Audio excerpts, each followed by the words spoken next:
السلام عليكم ورحمة الله وبركاته. وعليكم السلام ورحمة الله وبركاته. الحمد لله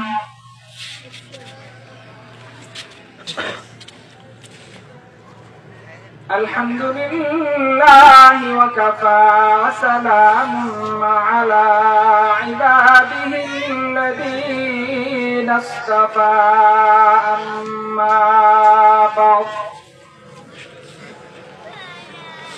أما بعد فأعوذ بالله من الشيطان الرجيم. بسم الله الرحمن الرحيم. يا أيها الذين آمنوا توبوا إلى الله توبة نصوحا